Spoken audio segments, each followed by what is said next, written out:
My name is Michael Sanders, and I am very, very thrilled to be here with you today.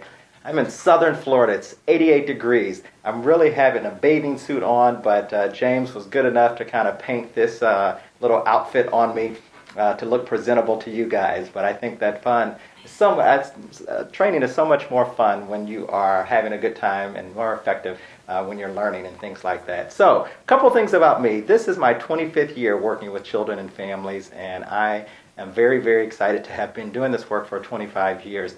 While I have been a professional for 25 years, doing a variety of things in both child welfare and in juvenile justice, I really consider myself to be a recycled teenager. When we think about understanding teens and parenting them, let's think about it from this particular standpoint. I have a worldview. There are only three types of people in this world. There are future teenagers, you call them babies and children. There are teenagers, and then there are those of us who wish we were teenagers once again. If you don't believe me, ladies, how many of you wish that you still wore the same size that you wore when you were in high school? Fellas, how many of you wish that you had the same amount of hair that you had when you were in high school? How many of you wish that the gas prices were what they were when you were in high school? I tell you, there's only three types of people. They're future teenagers, and then those of us who wish we were teenagers once again. And so that's my worldview. But really, what I want to talk about is really my experiences being a parent and raising two teenagers myself. I have two of the most wonderful children, I think, that has ever been on this planet. I have a 21-year-old daughter. Her name is Micaiah Faith. Just graduated from college a semester early and actually spending the semester currently in Spain. And then my 18-year-old son, who is in his freshman year in college out in Los Angeles, California. And I couldn't be more proud of both of them. And so rather than speak to you as a professional, I'm really going to kind of speak to you as a parent and kind of what I've learned as a foster parent as well as a biological parent in raising teenagers. And so that's what we're going to kind of talk about. And think about it. Parenting really is an art, particularly parenting teenagers. It's really more art than it is science. If you think of yourself as the artist and think of teens as the canvas, then your parenting strategies is going to kind of be the paint. And so let's go ahead and be Michelangelo and paint that Sistine Chapel that we call the wonderful world of teenagers. So let's start out with a thought, just to kind of get us prepared for this particular session and this conversation. The thought is, think about, what do you have in common with teens? And I think that that's going to be a very, very important question that I want you guys to answer. And write somewhere down on your handout a couple things that you actually have in common with teens. We're definitely going to come back to this towards the end of this session, but it's so important for us to begin to think about what are those things that we have in common with teens. That's going to help to set the tone, to give us the understanding of this particular population. So I want to kind of give you or start out with my favorite quote. There are three different slides that you're going to actually see, and each one has actually a piece that I think sums up perfectly the wonderful world of adolescence. The first one, teens are too old to do what kids do. But they're not old enough to do what adults do, which is the next slide. And then finally, so they do what no one else does. And if you think about that, that really kind of sums up perfectly what teens are about. They're too young to do what kids really do. They're not old enough to do what adults do, so they're kind of stuck in the middle. Therefore, they actually do what no one else does. So let's talk about what we're going to talk about for this conversation. Three different topics that I want to kind of hit briefly. The first one is I want us to begin to think about our own perceptions. What do we actually think about this particular age group? A lot of us really, really struggle with this particular age group. And so let's talk about our perceptions, because I think our perceptions are going to give us a key insight into how we actually parent and give us some strategies around that. The second piece is, how do we actually hear what young people have to say? And what are they saying that's actually important and vital to help us, particularly as parents, to actually parent them better and to be more successful? And then finally, discuss three simple parenting techniques that I have found to be very effective, not only as a professional, but also as a parent of biological children, as well as a parent of kids who are in the foster care system. And so let's talk about these three things. We want to first start with an activity, and this is going to be your first polling activity that Laura just kind of talked about on how you actually do that. And so I'm going to put a series of slides up, and you're going to select whether you agree with that statement or you disagree with that statement. And we'll give people a few minutes to decide whether they agree or disagree with each one of these statements on this poll, and we'll talk about each one of them very, very briefly just to kind of gauge where folks are. So our very first one, every teen is valuable and has unique strengths. Every teen is valuable and have unique strengths. Now, before you vote, let me tell you what every teen means. When I say every, I mean every teen. Not just the good teens, but the bad teens. Not just the cute teens, but the ugly teens. Not just the teens who do what we want them to do, but the teens who actually don't do what we want them to do. The teens who have multiple issues, the teens who have mental health diagnoses, who has multiple behavior issues. Those teens, too, are just as valuable and have unique strengths. So go ahead and vote whether you agree or disagree with that statement. We'll give you just a few seconds to do that. All right, and like I predicted, most folks would probably agree with this particular statement. And I think that just about everyone would agree that at some point, every single young person really is valuable, that they truly do have value, and that they actually have some very unique strengths. Okay, we're going to go ahead and go to the next slide. And that says, most teens in foster care behavior prevents them from having a family. Most teens in foster care, their behavior prevents them from having a family. So we're going to get a little bit tougher as we kind of go along. So go ahead and click that box. Vote whether yes if you agree with that statement, and you can vote no if you disagree with that statement. We'll give folks just a few seconds to cast their votes. Well, Michael, so far we have 18 no's and 9 yeses, so it's more of a split vote on this one. And that's what I predicted. The first one, generally, folks tend to agree with, by and large. The second one, generally, people actually will have some differences. And so it's interesting. And so if you actually wanted to kind of type why you agree or disagree with that particular statement, you are feel free to kind of add some of those in your comments, and we'll check some of those later. Okay, so we'll come back to that particular one. The next slide says most teens in foster care are disrespectful and don't listen. Most teens in foster care are disrespectful and they don't listen.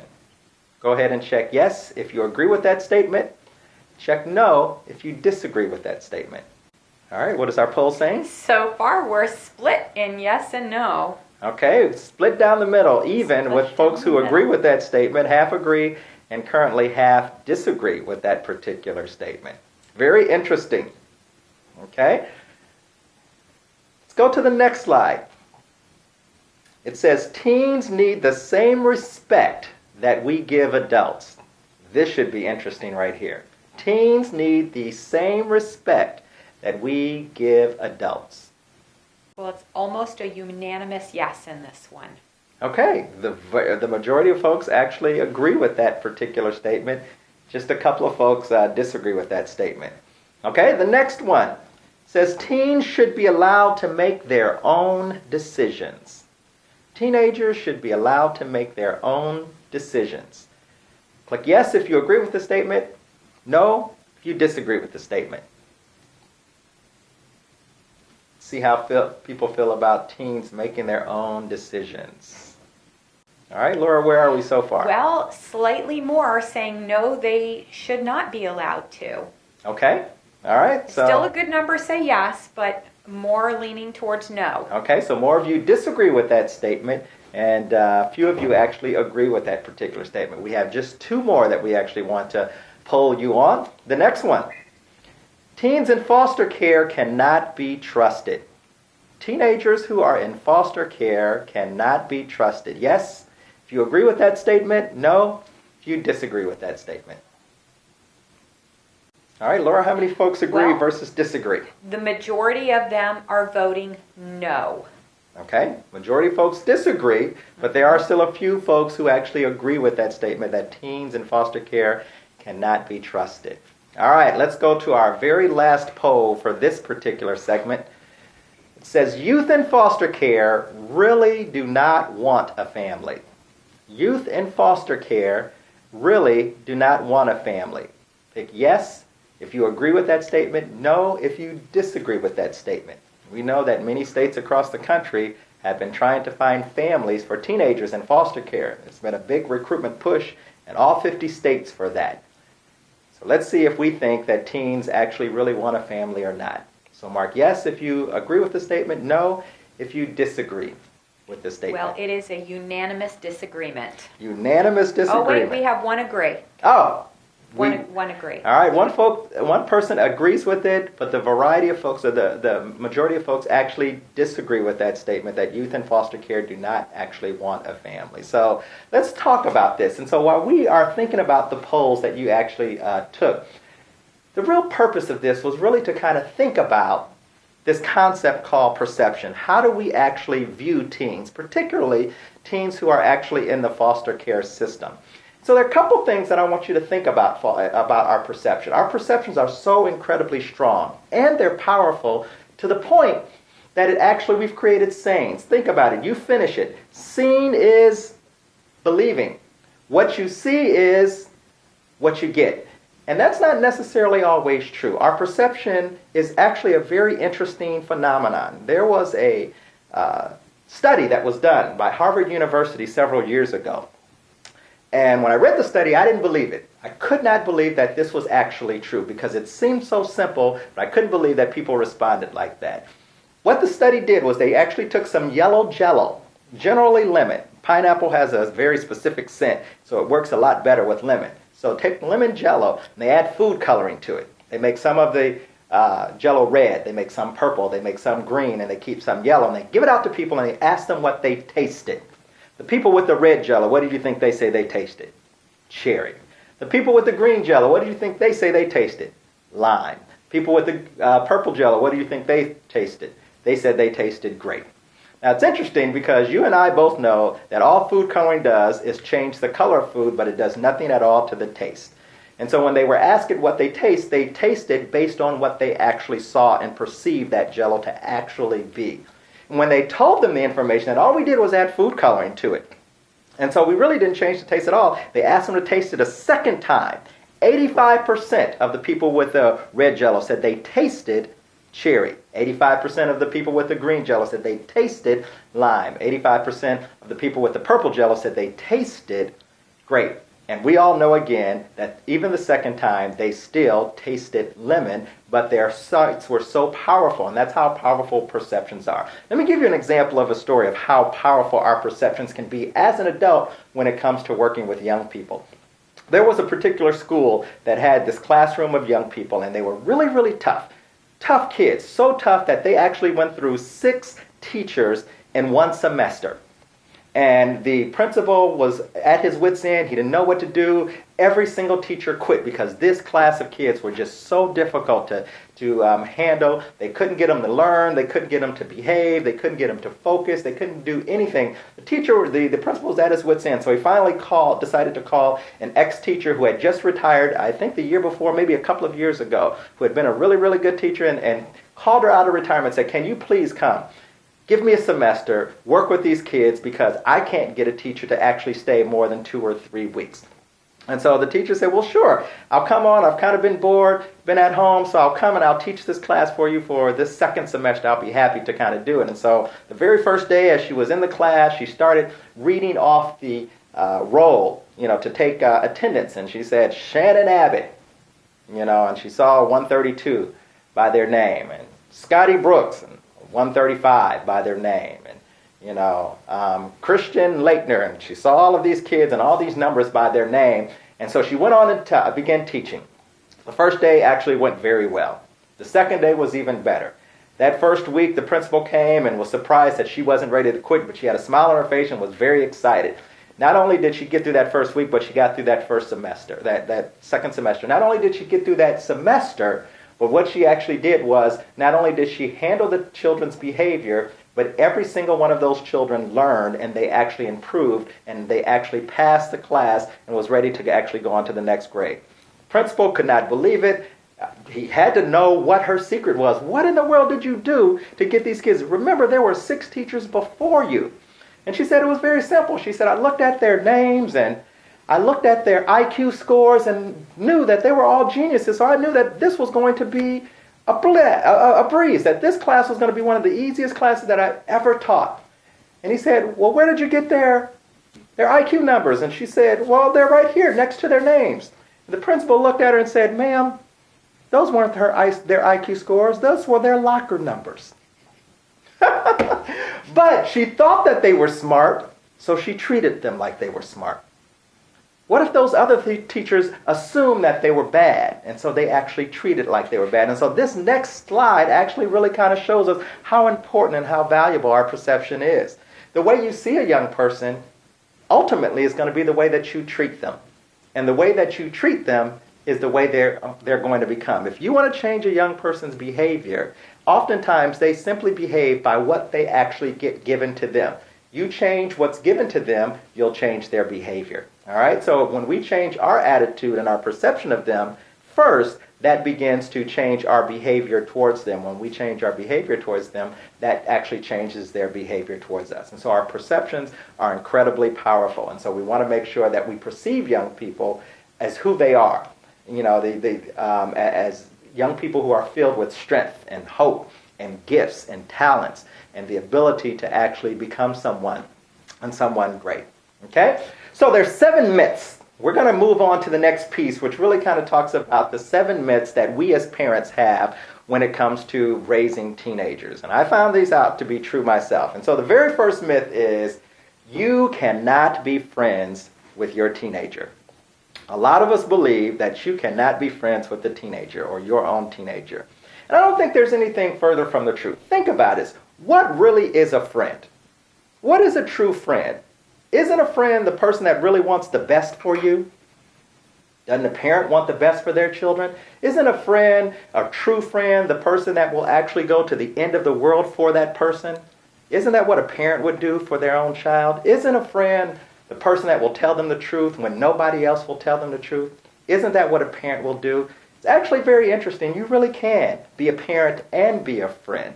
And the kids actually understand and know the difference. Matter of fact, I think a parent should be their child's best friend. And they should actually become a role model of what a friend really is. Because oftentimes our kids have friends that really aren't true friends to them, that actually pressure them to do things that they know they shouldn't do, and that we don't want them to do. And so I think that oftentimes a parent has the ability to really become a role model and how you actually seek out what a friend and who a friend should be. Another myth that we have is that rebellion is bad. We don't like when teens rebel.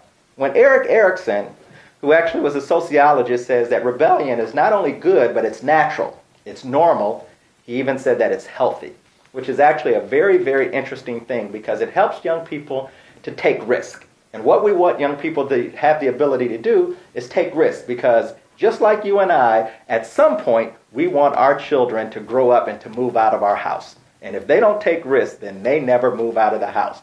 Kind of like Laura's son, who never wants to move out of the house. And so we want our young people to actually begin to rebel, because at some point when they start acting like they're grown, we want them to actually move out of our house and be grown.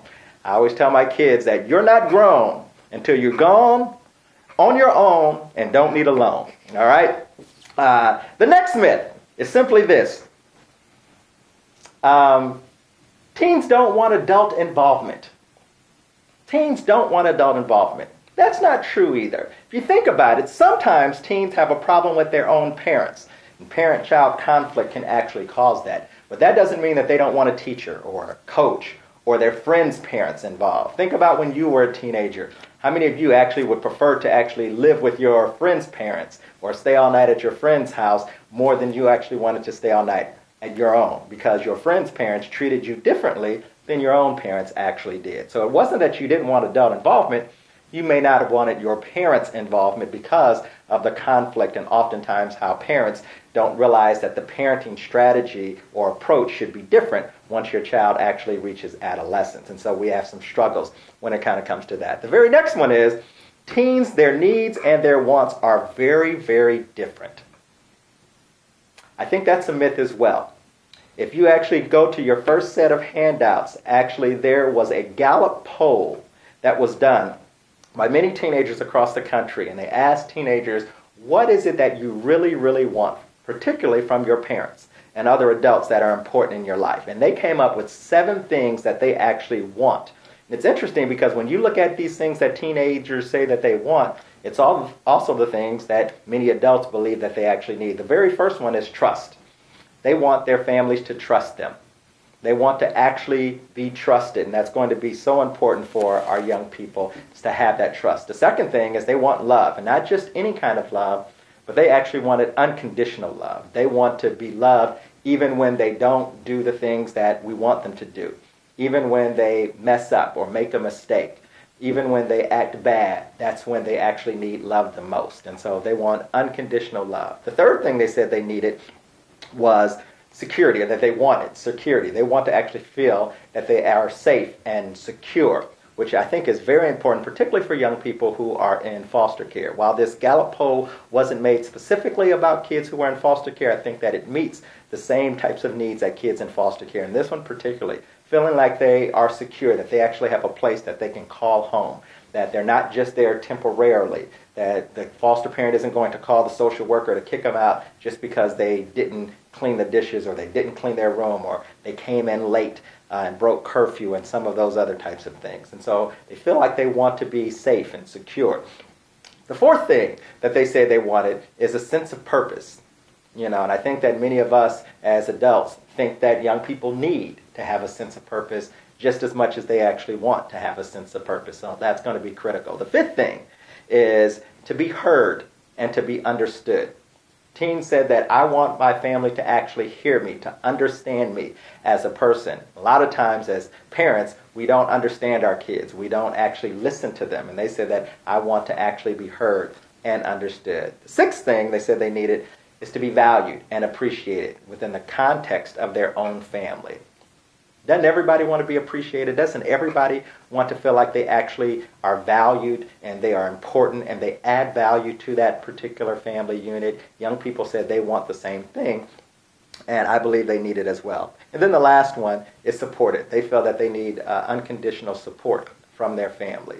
And a lot of times it's easy to support kids when they're doing well or doing what we want them to do. It's a lot more challenging to support them when they're doing something that we don't necessarily approve of, or when they have a particular behavior that we don't totally understand.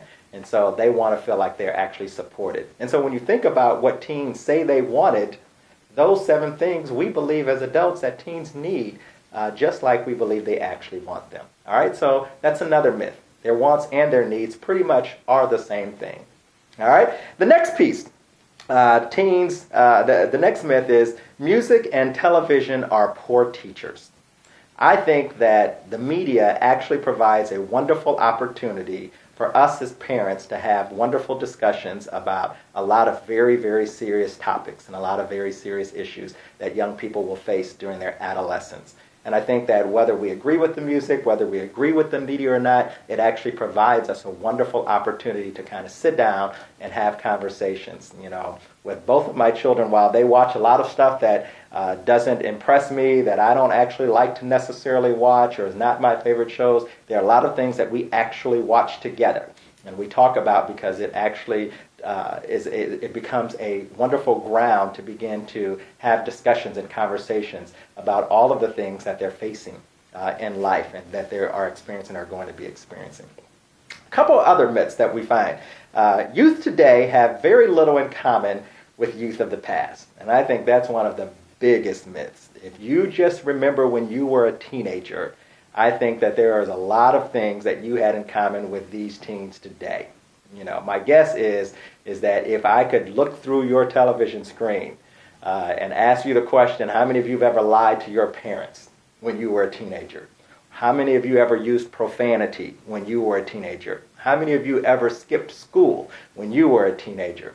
How many of you ever smoked cigarettes or drank alcohol before you were legally allowed to, or broke curfew, or threatened to run away? All of the things that teens do today, many of us actually did it. I like to say that not only did we do it, we probably did it better and got the t-shirt. All right? And so that's a big myth, that there's a lot of things that we actually have in common with teens today. That's why I asked you to begin at the beginning to think about, what is it that you actually have in common with teens. The last and final myth that I wanted to, that I found in parenting teenagers is that concept of what you see is what you get, kind of going back to that perception.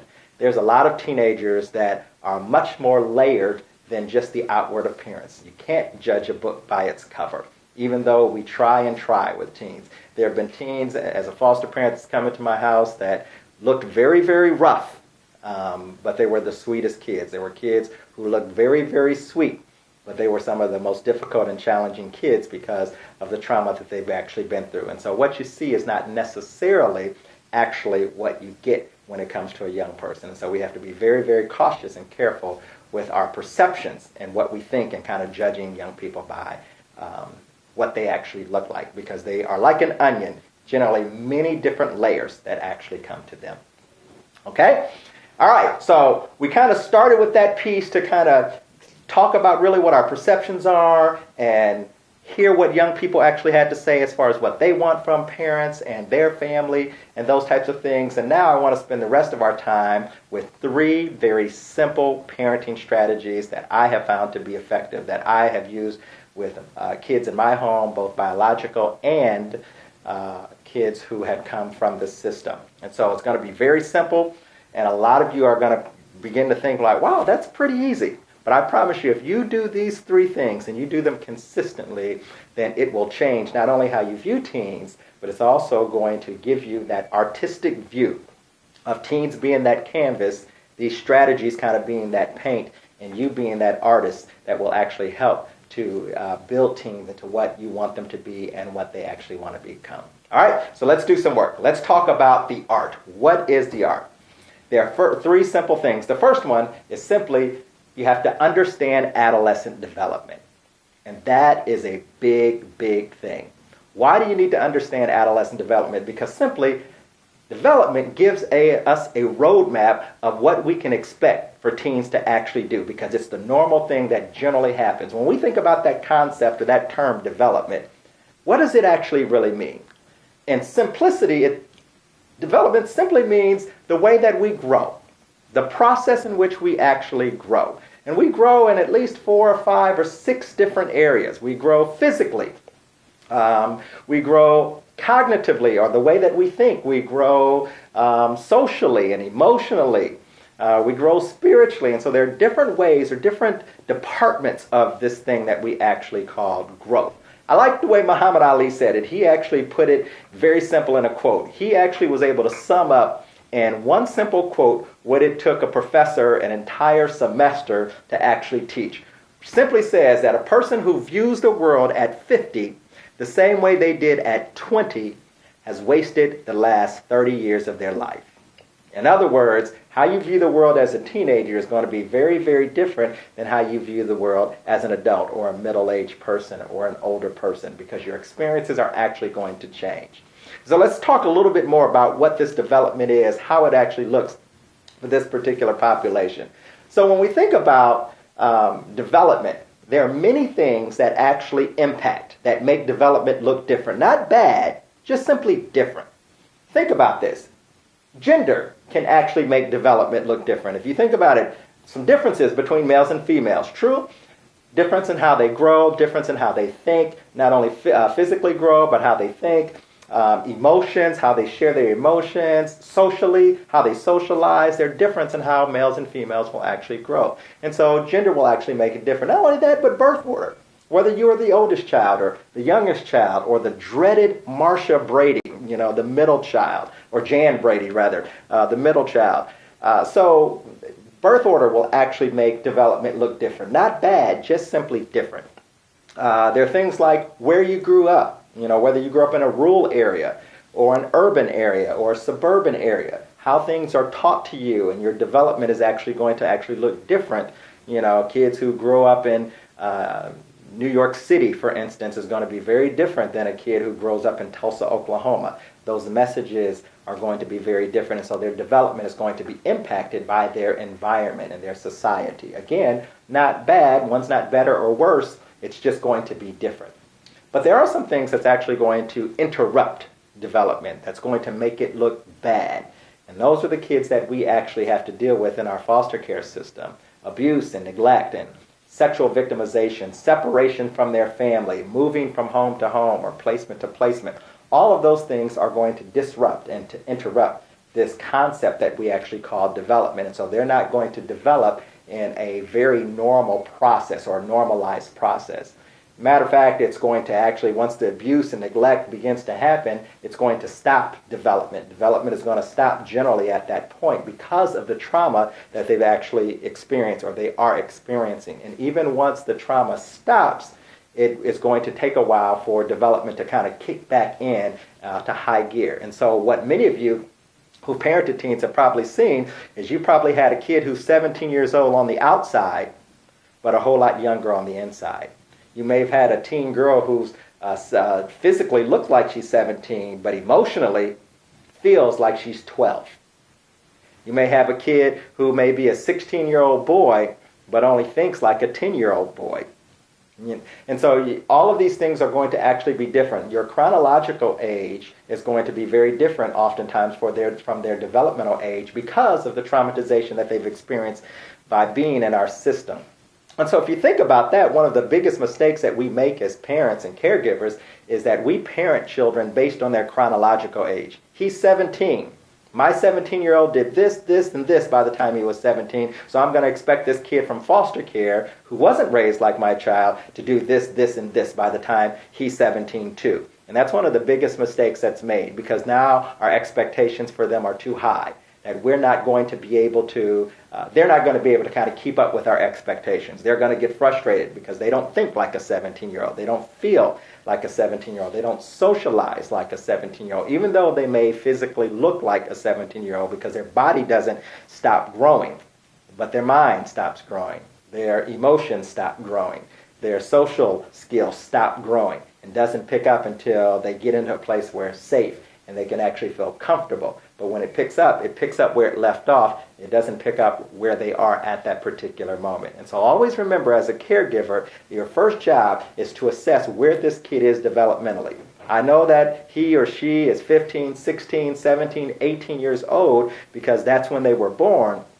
But where are they in their ability to think? Where are they in their ability to socialize? Where are they emotionally? And those types of things. And so that's going to be very, very important for us as caregivers to kind of think about. And so if you go to your second to the last, I believe, worksheet that you have, it's called Dealing with Development. Dealing with development. And so there are 4 areas: physical, social, intellectual, and emotional. And it gives you some tips on how you can help young people to kind of regrow where they were based on some of those particular areas. And so one of the things we know, for instance, physically, is a lot of teens don't like their bodies. And I think that social media has been very helpful for teens because they can put all of these filters on to make them actually look very, very different than what they actually look like in real life. And so physically, if a young person doesn't like their body, they're going to struggle. That's going to impact them emotionally. And so it gives you some tips that when young people are struggling with their appearance and those type of things, things that you can do, like communicate openly, with the young person. Be sensitive and affirming to them about their body changes and all of the things that they're actually going through, helping them to understand their sexuality and the different components of sexuality. Socially, making sure that as an adult, our own self-image is not tied to that young person and how they feel about us. Because oftentimes, as young people will do, when they're young and they're upset and they're frustrated, they will kind of lash out on anybody who's there. And we as parents are the people that are always there, and so we become very easy targets. And so we have to make sure that, our self-image isn't based on how they feel about us. Intellectually, we want to make sure that we're challenging them, on different issues. We're challenging them to think about a variety of things. One of the things that some of us agreed with and others disagreed with was the fact that, whether or not young people should make their own decisions, and how do we help them to think critically about every decision that they actually make. And so it's very interesting because, decision-making skills doesn't just happen at 18. You don't automatically get them at something that's actually taught and learned all along the way. And so we begin teaching children at a very young age, to make decisions and to make good decisions. Starts really as a toddler. We let them pick out their own clothes. We may let them pick out the cereal, when we're at the grocery store. But to make it easier for them, because if you go down the grocery store aisle, there's a whole aisle with millions and millions and millions of different types of cereal, which can be very overwhelming. But we can give them a choice. Would you like this cereal or this cereal? And then they can actually choose whichever one they want. And so part of giving young people choices is to give them a set of choices that you're okay with either choice that they actually begin to make. But we want them to critically think about those choices, how they made those choices, how they're making those choices. And then emotionally, of course, is another big thing, is not taking rejection from young people personally is going to be important.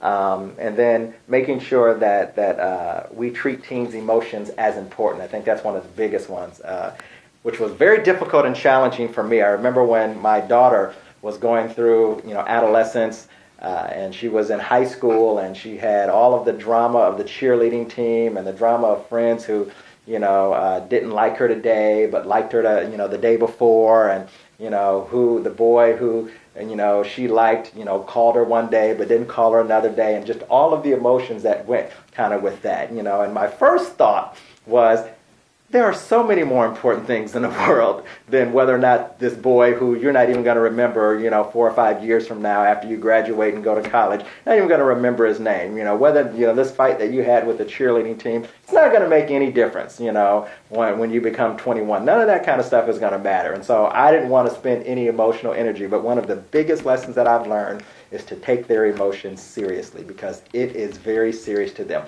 While it means nothing to us, because it's not in our world as an adult, we know that they're going to get over it just like we got over it. In the moment, it means everything to them. And so taking their emotions seriously is a really, really big tip that we have to do to kind of help young people to kind of manage those emotions and to get through some of those tough pieces of adolescence. Okay? So development is going to be important, because what it really is going to do is going to give us the roadmap. It helps us to see of what young people may do. Then we can be prepared for it. If I know that a young person is going to do something, I can actually prepare myself for it. If I can prepare myself for it, I'm better suited to actually handle that situation. If I'm better suited to handle that situation, I'm less likely to get upset, to get frustrated, and to actually make this kid move out of my home simply because they had a behavior that I actually did not like or did not approve. And so development, knowing and understanding child development and adolescent development, will help us to be prepared for what young people will do, so that we will have a response for it when it actually comes. It doesn't catch us off guard, then we're not frustrated. We're not calling the social worker saying, hey, come and get this kid out of my house. So our first thing in parenting children is being able to understand what development is, what it's about, and that we can predict then the behavior that's going to happen. Particularly kids in foster care. Because of the trauma that they've experienced, we can actually predict their behaviors and have a response for those behaviors. Okay? So that's the very first thing. The second piece, there's only 3. The second piece of development or of the art of parenting is simply respecting youth culture. Aretha Franklin said it best. She said, RESPECT. Find out what it means to Thank you, Laura. Thank you. I was waiting. You guys were probably singing along right there at your computer. I just couldn't hear it. We don't have the audio for you guys. But yes, respect. And so one of the things we have to actually think about is, how do we actually respect someone else's culture? Now let's talk about this thing called culture for just a second.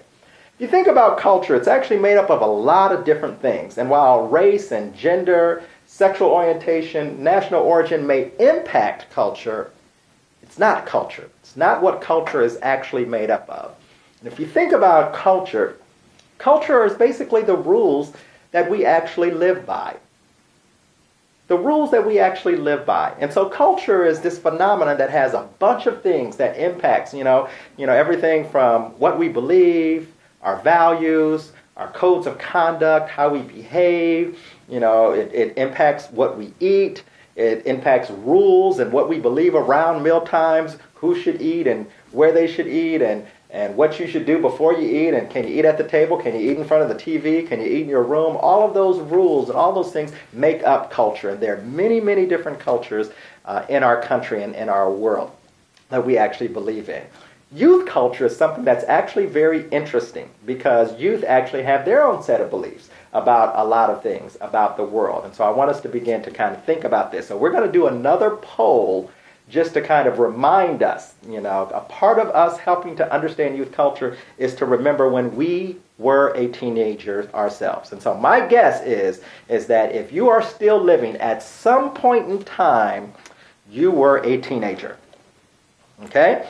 No matter how old you are today, you were a teenager at some point, and you probably actually thought differently than you actually think now. And so let's do this next poll. You're going to answer yes or no whether or not you agree with the following statements that we actually have on this. Okay? And so the next slide really just kind of sets us up. If you agree with the statement, I'm going to give you a couple things that many people actually did when they were teenagers. And I want you to, if you agree with it or you actually did it when you were a teenager, you're going to click yes.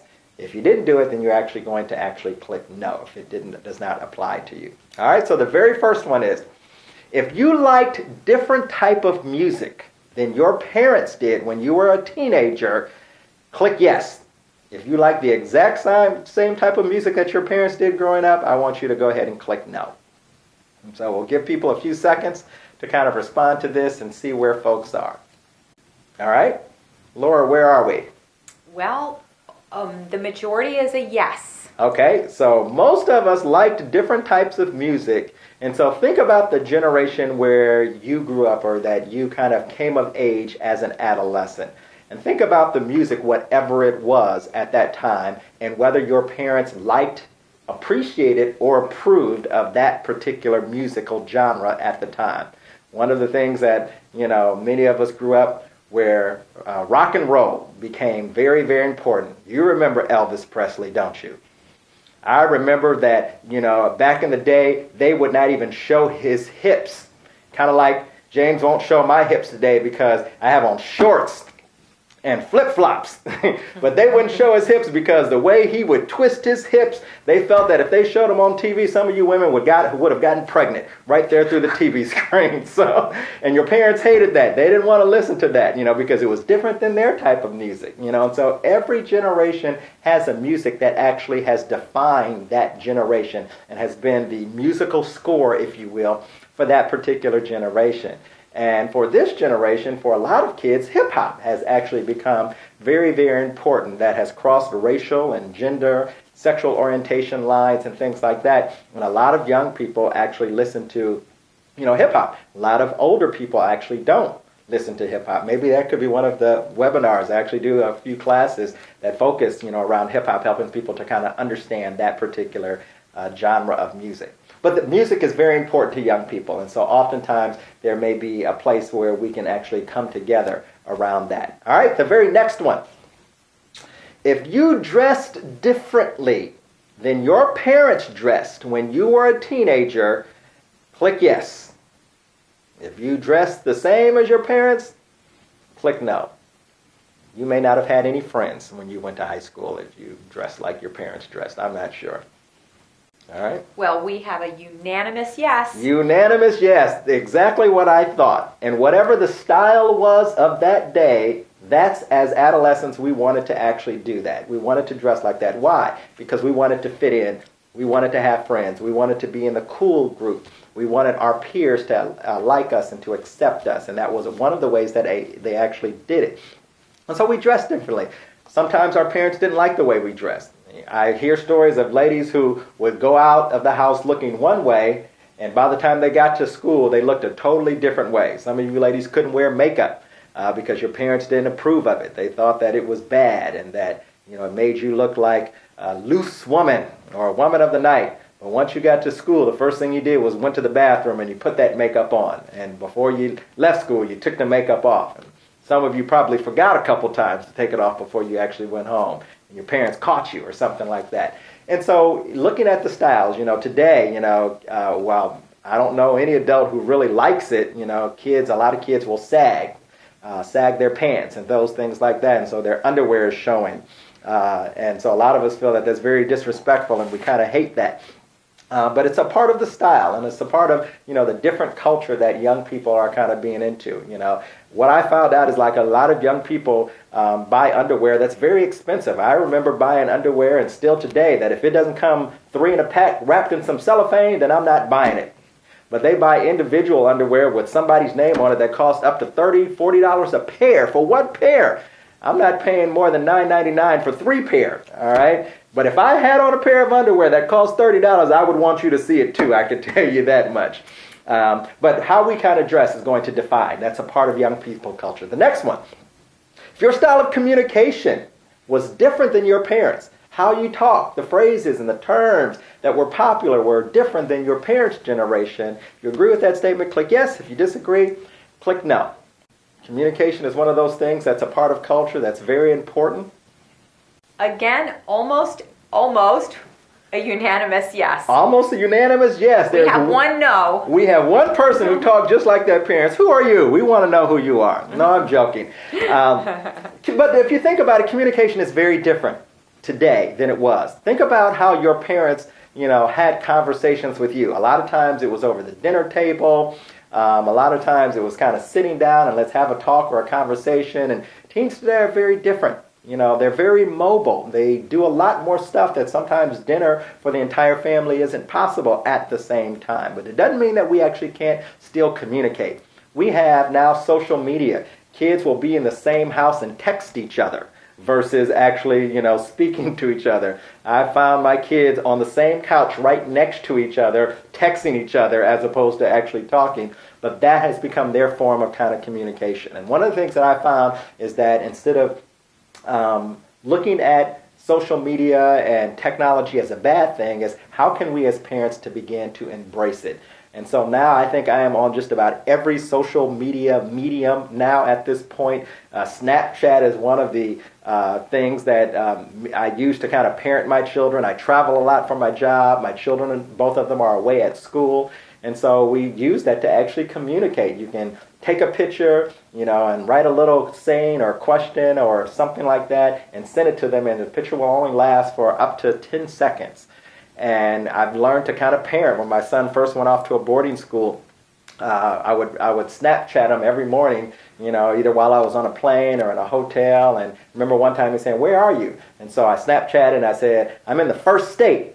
And, he Snapchatted back with a face like, "What's the first state?" or "Where's the first state?" So I, gave him one of them stern looks and I said, "Google it," because that's what they tell me all the time. They said that I am no longer allowed to ask them easily Googleable questions. And so if Google knows the answer, then they feel I should actually ask Google as opposed to asking them the question. And so I kind of threw that back on him and told him to Google it. And of course, the first state, is the state of Delaware, is where I was actually headed to that particular time. So I've learned to interact and to use technology and to use social media to interact and to communicate with them much differently than maybe a generation or two ago when we didn't have access to some of that technology and communication. All right? So it's all a part of understanding and respecting the culture of young people. All right? We have a couple more. The next one, or one more.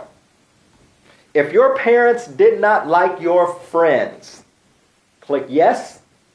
If they actually did like and approve of your friends, click no. Well, we're even with the yes and no right now. Okay, all right, and that was kind of what I expected. A lot of parents probably didn't approve of the peers that we actually chose, at that particular time. And so peer association, peer acceptance is going to be very, very, important and valuable. I remember, when my daughter was first looking at colleges, she was looking at colleges based on, what was the most fun place to go.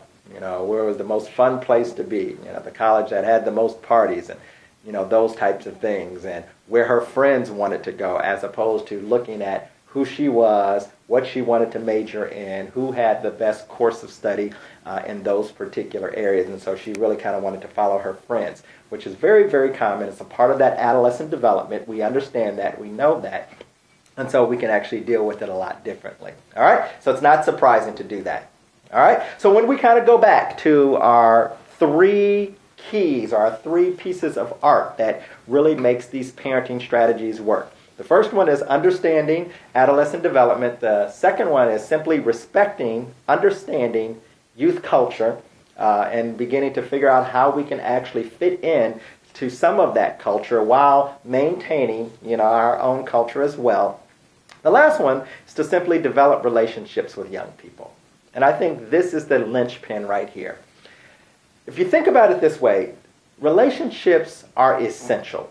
Everything else is simply a derivative of that relationship. And so our ability to connect and to relate to that young person is going to be key.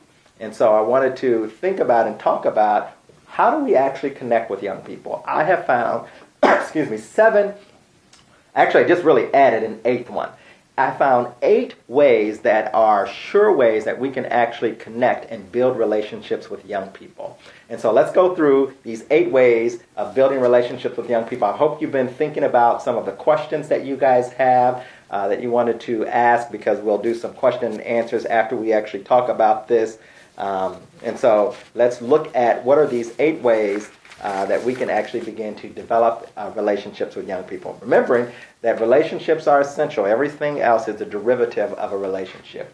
If you have a relationship with a young person, you can get them to do just about anything that you want them to do. You can change their behavior by simply having a relationship with them. And so relationships are going to be very important. There are several ways that you can build relationships with young people. These are the ways that I have found to be most effective, and so I wanted to share them with you. The very first one is, and that's kind of going back to our very first slide, when I asked you to think about what do you have in common with teenagers. And so our very first one is to actually have common ground. So our next slide talks about our relationships and how they are actually vital. And we want to talk about that. So start with common ground. What is it that you have in common with teenagers? And so think about it. What is it that makes you like a teenager? And so I think that if we actually begin to think about it, there's a lot of things that actually we can think about that makes us like a teenager. I like to call myself a recycled teenager, to be honest. I just am a big kid. I think I have a lot of stuff in common. I'm a Toys R Us kid. Remember that commercial? I don't want to grow up. I'm a Toys R Us kid. You can sing with me because I know that you know the commercial. You're all from my generation. So let's sing it together. There's a million toys at Toys R Us that I can play with. From bikes to trains to video games. It's the biggest toy store there is. I don't want to grow up because maybe if I did, I wouldn't be a Toys R Us kid. More trains, more toys. Oh boy, I wouldn't be a Toys R Us kid. I know Ronald's going to kill me because Laura got in trouble for singing earlier today, and so they're probably going to cut that out. But the live feed, you guys got it. You got to hear me sing. But start with what you have in common with teens. Think about that. A lot of times as an adult, we feel like we actually can't have fun. We have to be adult. We're stuck in this box, and, we can't have fun. We can't let our hair down. We can't be a kid sometimes. But there are a lot of things that many of us do that actually are similar to kids, whether it's we like music, and we like to listen to music loud, because before you get really, really old, there's some music that has to be listened to loud. You cannot listen to rock music softly. Unless it's soft rock, but then that's not really rock. If you have to put soft in front of it, it's not really rock. But anyway, you can't listen to real rock music softly. You have to turn that baby up. You got to listen to that loud. That's why people listen to rap music loud. Same thing with rap. You can't really listen to rap songs softly. They're not a love song. They're not a soft melody. You have to listen to it loud. So there's some music that I actually like to listen to really, really loud. I don't like to dress up. I don't like it. It will be hard, getting me to wear a tie. I remember I got invited to President Obama's first inauguration. I was invited to the youth ball. Since I'm a fan of young people, the MTV had a youth ball, and that was one of the 10 or so balls that he went to, him and his wife, for the first inauguration. And so I got tickets and got invited to that ball. And I was so excited, and it was a formal occasion. I had to wear a tuxedo. And so I had to have a shirt and a bow tie and, a jacket and cufflinks. I mean, it was this big, formal, fancy thing. I'm not that kind of guy. I'm a jeans and shorts and t-shirt and flip-flops and sneakers kind of guy. That's what I am. I hang with teenagers, so I like to dress like teenagers. So I wore this, and I had the bow tie. But I had the bow tie, I had my shirt button open, and I had the bow tie just kind of hanging down really because I didn't know how to tie the bow tie. That was really the honest reason. But everybody thought that I looked so, debonair and suave, and, they looked like the George Clooney from the movies, when he would just have his and stuff like that. Really wasn't going for that. Just didn't know how to tie a bow tie. Didn't want it tied anyway. It felt a little stuffy for me, And so there's a lot of things that we all have in common. So think about what it is that you have in common. Because the more things you have in common with teens and begin to remember when you were a teen, the easier it is to relate to them. The second thing is to look for strengths.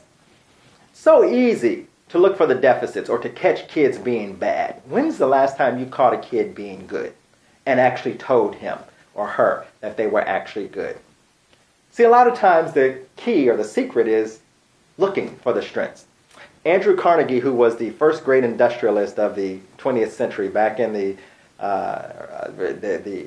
early 1900s, he was a multimillionaire. He had several millionaires actually working for him. He was kind of like the Bill Gates, if you will, of the 20th century. And a reporter by the name of Napoleon Hill once asked him, how in the world did you get all these millionaires to work for you? His response was, first of all, they weren't millionaires when they first started to work for me.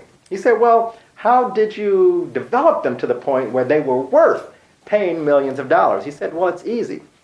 He said, working with people is just like mining for gold. You go into a gold mine and you expect to move tons and tons and tons of dirt simply to find an ounce of gold. But the key is you don't go looking for the dirt. You go looking for the gold. And so a part of our job is to figure out how do we actually look for strengths in young people. Let me give you one example of a young person I work with. A kid name was Terrell. He's 16 years old. He was 6'7", big, tall kid.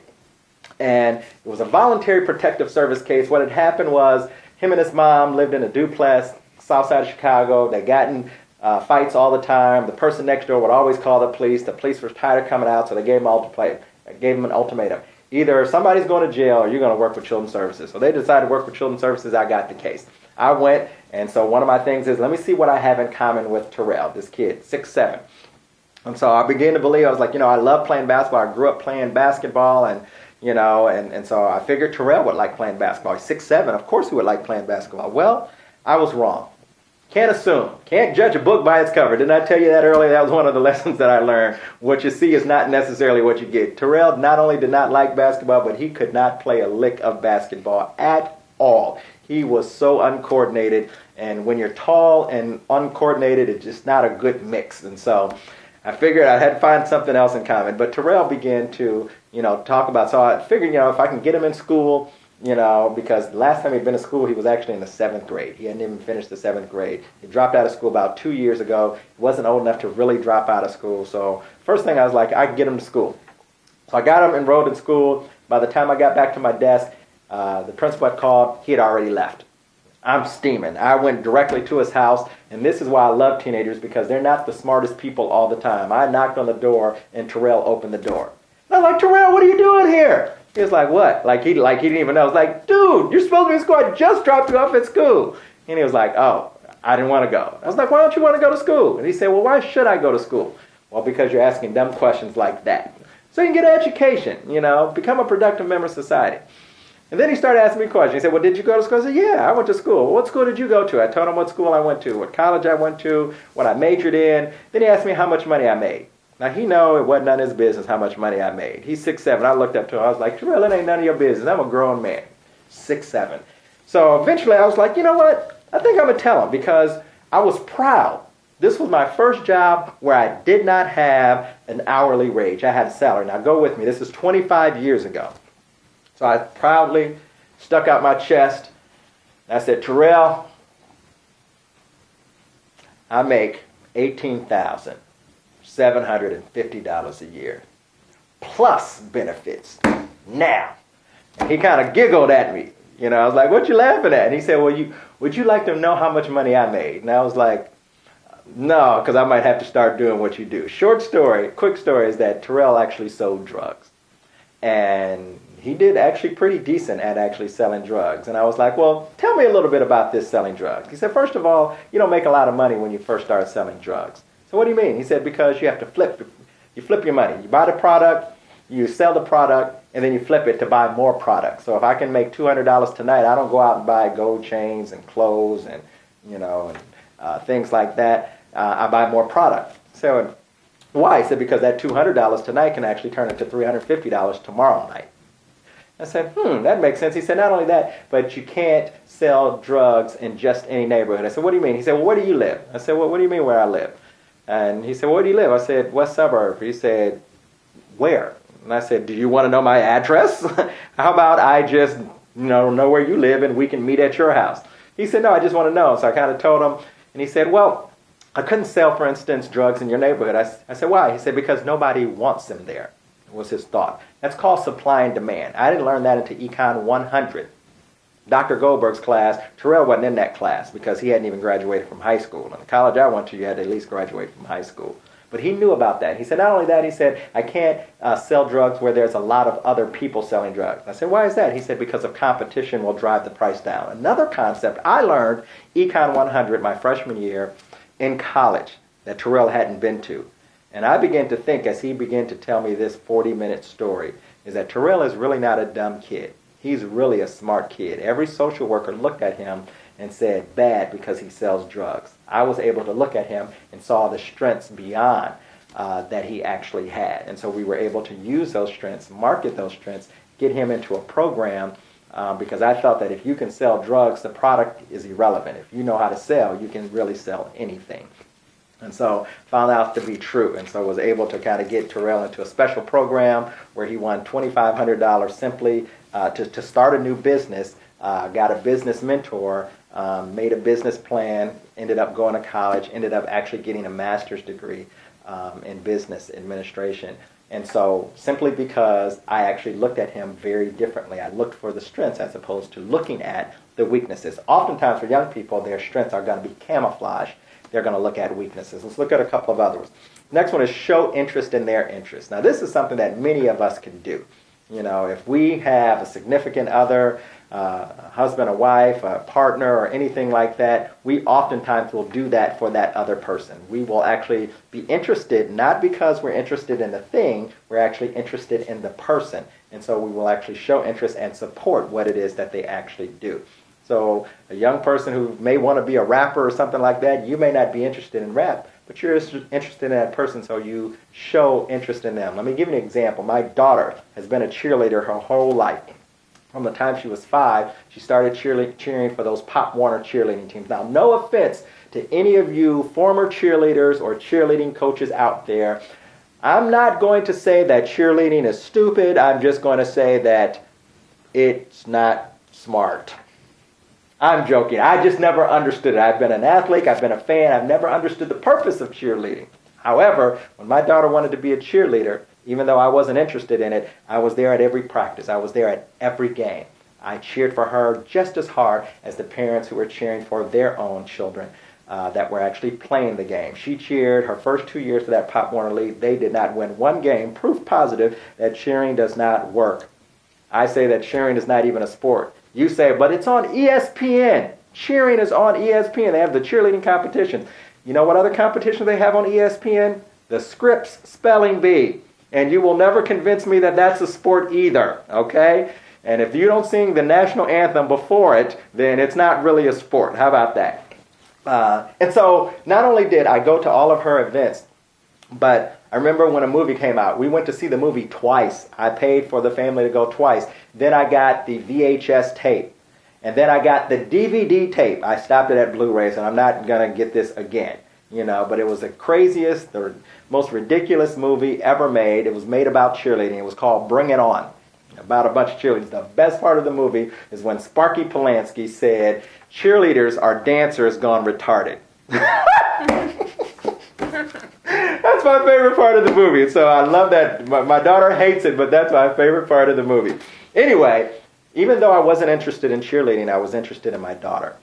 And so I showed interest in what it was that she was interested in. Why? Because I wanted us to build that relationship. And so that's going to be critical, particularly for young people who've been traumatized. That's been in our system, is that we have to find a way to understand their culture, their differences, and to show interest in those things that they are actually interested in. That's going to be very critical to us. A couple more, and then we're going to take some of your questions. Take time to care and to show it. That's going to be actually very, very important and very critical, is for us to kind of take time to care and to show that we care. All right? At your screens right now, I want you to do this exact thing with me. I want you to take your right hand and I want you to put it up just like this. And I want you to put your right hand right here on your chin. Now I want you to look at where you put your right hand, and I want you to hear what I said. And if most of you are honest, 93% of you did exactly what I did and ignored what I said. So that means what my grandmother, Big Mama, said was true. Actions speak louder than words. And so we can't just tell young people, particularly young people in our system, that we care, because a lot of people have told them that they care before and they really don't. We actually have to find ways to show them that we care. And so we actually have to take the time and show young people that we care. I remember one of the biggest things that my grandmother taught me when I was switching majors. My initial major wasn't social work. She always told me that people don't care how much you know until they first know how much you care. And so caring is going to be something that is very, very important. It's vital that we actually have to do with young people. They respond when they know someone truly cares. And they know that you truly care because your actions match up with your words. And that's going to be important for us as parents to actually do. The next one is do things on the teen's turf. Allow teens to teach you. Don't be afraid of technology. Don't be afraid of social media. Don't be afraid of, having your teen to teach you how to take a selfie and to take a selfie with your teen, and helping you to understand, their culture and spending time doing things that they actually like to do. Not always trying to get them to do things that we actually like to do. Kind of open and expand your own mindset and your palette about how teens operate and what they actually like to do. Let them pick a movie. Let them pick the radio station in the car to kind of listen to. And then ask questions. I'll never forget, there was this one song several years ago. My daughter was in the 8th grade, I believe she was. And there was 2 or 3 of her friends in the car. And a song came on by an artist named Sierra. And the song was called Goodies. My Goodies. And so I heard the song and I immediately began to assume what my goodies meant. And I think that you can imagine what my goodies meant too. And I immediately proceeded to turning off that radio station, and the kids were like, "What are you doing?" It's like, y'all not listening to that kind of music. Y'all in the 8th grade. Y'all don't need to be knowing about no goodies, and don't nobody need to be in y'all goodies, So let's talk about this. And they were like, "Dad, you don't even know what the song says." I said, "I know the song says goodies, and I know that goodies is not a good thing for you to be thinking about and talking about and giving away. I know that much." And they said, "That's what the song is about. The song is saying that you cannot have my goodies, And it's a very uplifting and empowering song to women not to give away their goodies." And I was like, "Really? Oh, okay, well, let's find that station again. That's a good song." It's funny because actually last year I was on a plane going out to Los Angeles, and I was sitting right next to the artist who made that song, and I told her the story, and she thought that it was so funny. She actually invited me to be in one of her videos. She was headed out to Los Angeles to actually shoot one of her current videos for one of her current songs, and asked me to be in it, and I politely turned it down. But my kids were very ashamed that I would even, turn that down.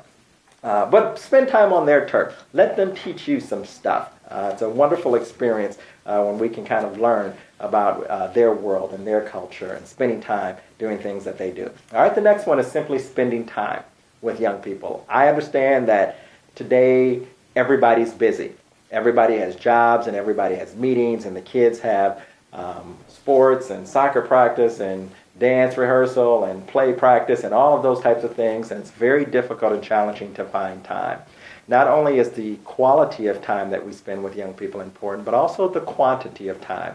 I found that in dropping a kid off to their soccer practice, spending that 7-10 minutes that we're in a car wisely, having a conversation, getting to know them, knowing what's kind of, on their mind. Everybody can't sit down at the dinner table at the same time in 2015. I understand that, but it doesn't mean that we can't find 5 minutes here, 15 minutes there to actually spend time and make the most of it with young people.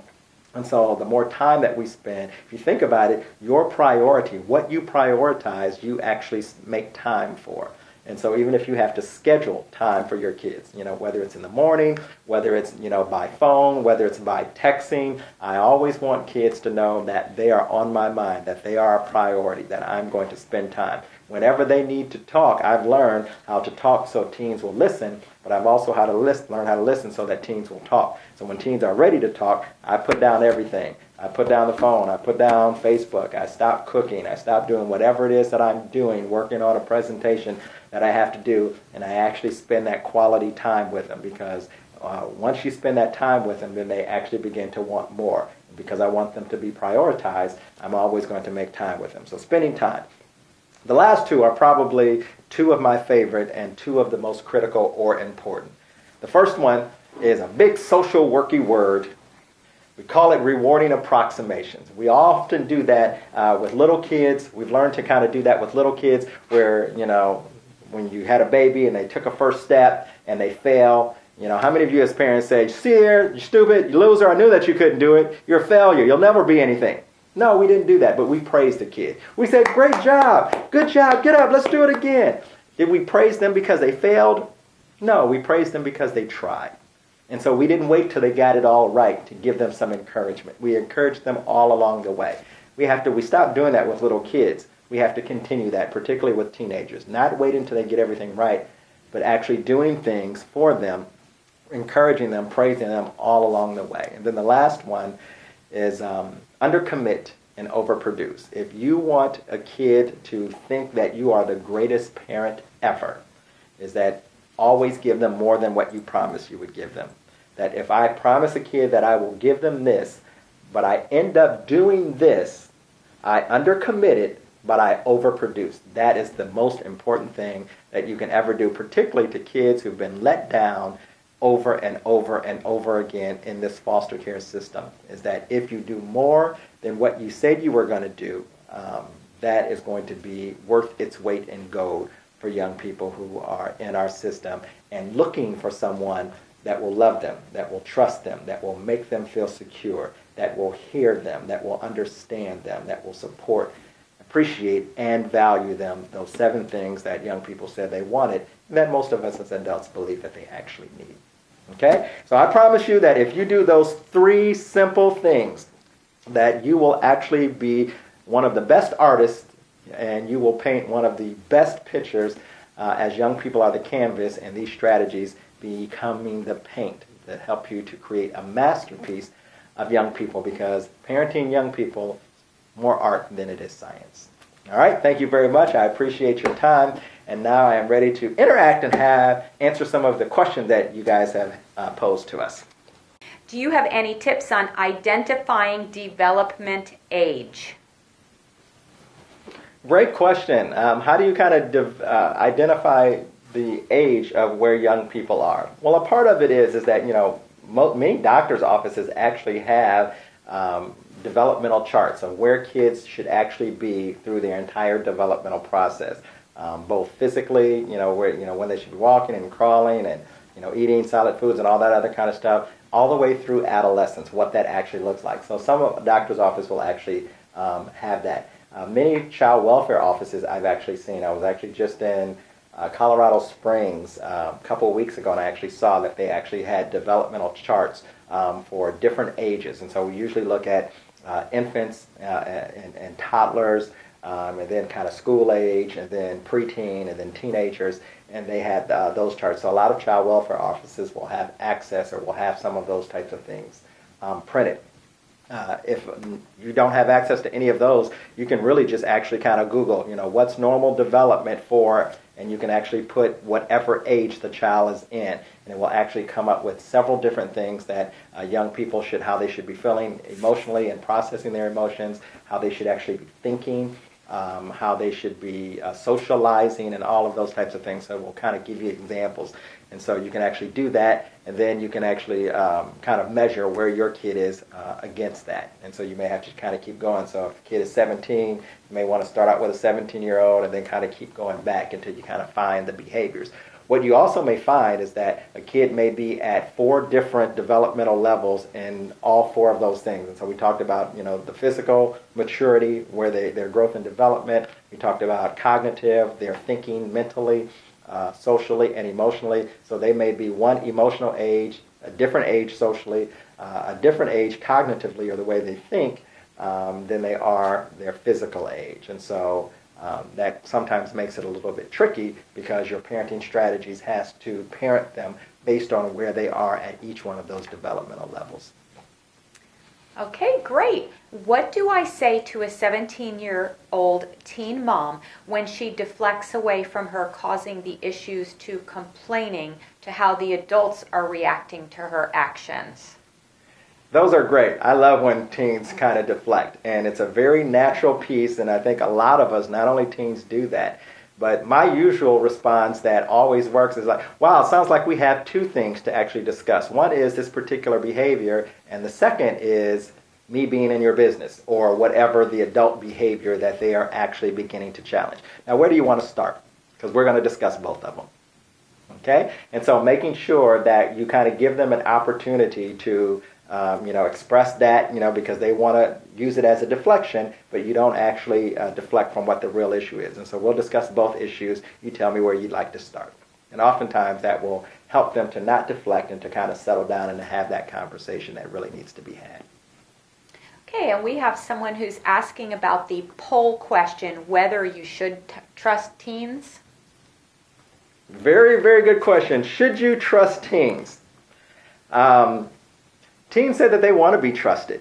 And while I understand that it is very difficult and it is very challenging to kind of, trust, I say that yes, but I do think that trust is a process with anyone. And I think that helping young people to kind of understand is that I don't think that anyone goes and give anyone, trust off the bat. That trust is something that has to be kind of earned over time, and that your behavior, your attitude really kind of helps to build that trust. And so there are things that you as a teenager can do that will build the trust up. There's also things that you can do to kind of tear the trust down. But that works both ways for us as well. A lot of times young people lie to us simply because they don't trust that we can handle that information, the truth, in a way that would be helpful to them ultimately.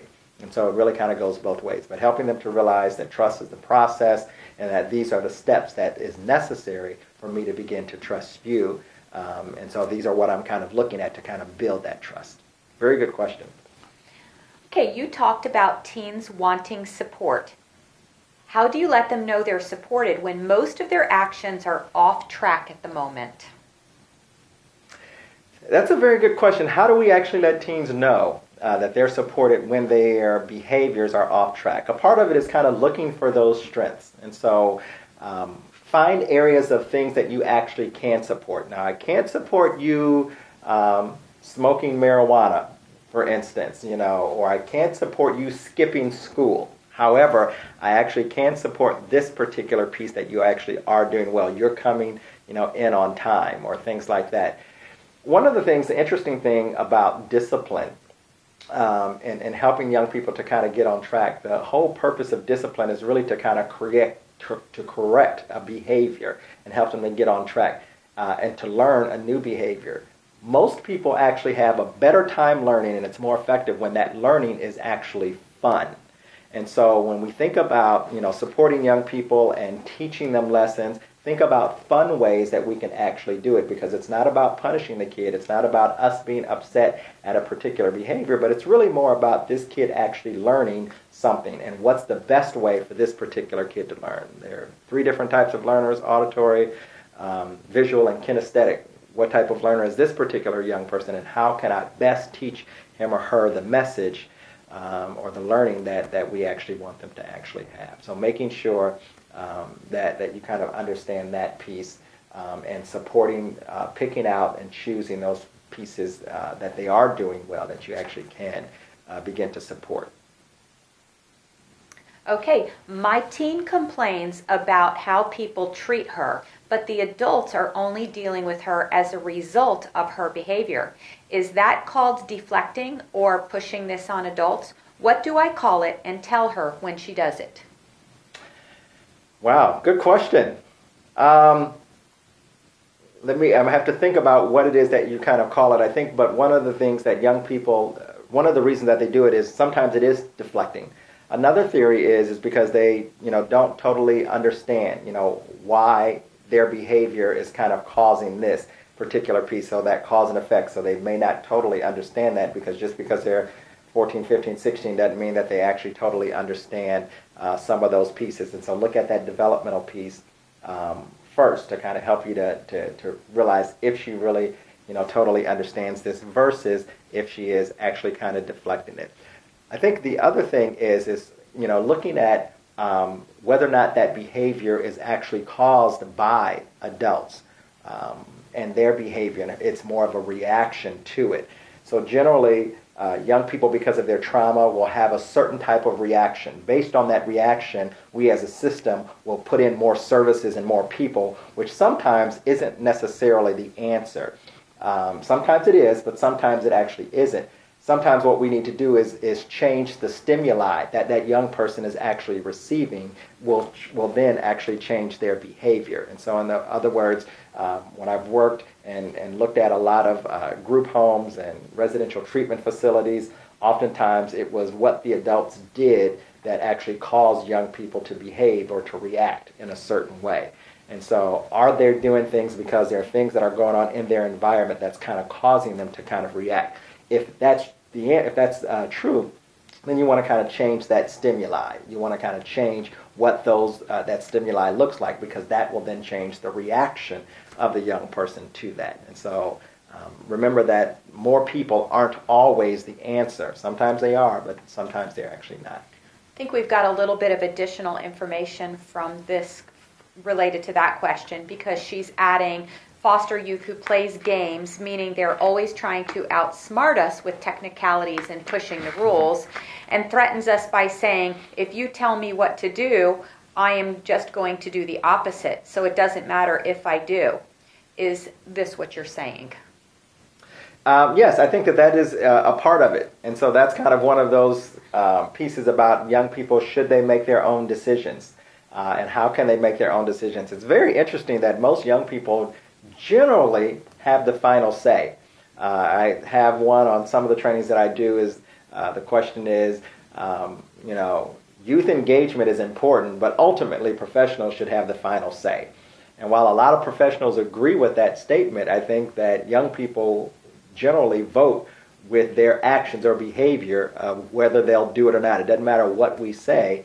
Oftentimes young people will have the final say. And so I think that using natural and logical consequences is very important. That's why I don't necessarily mind young people making a lot of decisions, because it becomes a great tool, an in-time teaching tool for that young person, particularly when it didn't come out or play out the way they actually thought it was. It would play out. And so that's when we can kind of talk about critical thinking. We can kind of talk about, did you really kind of think this through? What did you think would happen? Talk about consequences and all of those things that many of us have to deal with living in the world. And so if the behavior isn't going to cause her great harm or harm to the community, sometimes allowing her to make a particular decision that we don't agree with, and then having the resulting consequence come along with that. And we have another question that came in, and this one says, what are some ideas on how to address when the teens are already making poor decisions repeatedly, such as drugs, drinking, sex, etc.? Okay. Kids make decisions based on things, again, that is kind of happening to them. And so part of the question that you want to get to the root of, and sometimes we as caregivers can actually do this successfully, sometimes we actually need other professionals to kind of help us to figure this out, is why are they using the drugs? Why are they drinking? Is it a peer pressure type of issue? Am I doing it simply because all of my friends and I want to be accepted by my peers? Because your response and your techniques are going to be very different than it is of that. Am I trying to cover up or mask something? Is it something going on internally in me because of my situation, because of being in foster care, because of not having contact with my birth family, because I was sexually abused and I'm so ashamed of myself that I just don't want to feel the pain, and so I'm trying to cover that up with drugs? Then again, my strategies in dealing with that are going to be, again, very different than it was if it was just a kind of a peer pressure issue. So the first question that you want to get answered is, why is this young person doing this behavior? Why are they using this drugs? Why are they hanging out with these kids? What are they getting from it? Because in their mind, they're getting something that is more important than the harm, the potential harm that the drug have long term. And so how do we identify what that is and then replace it with something that is actually more helpful for them, that's actually better for them in the long run, and that will truly resolve the issue, whether the issue is the peer pressure issue, whether the issue is I feel ashamed because I was sexually abused, whether the issue is, I hate my life because nobody in my family cares about me, or whatever that, and so helping them to kind of really identify the issue and then deal with that in a more positive and productive way.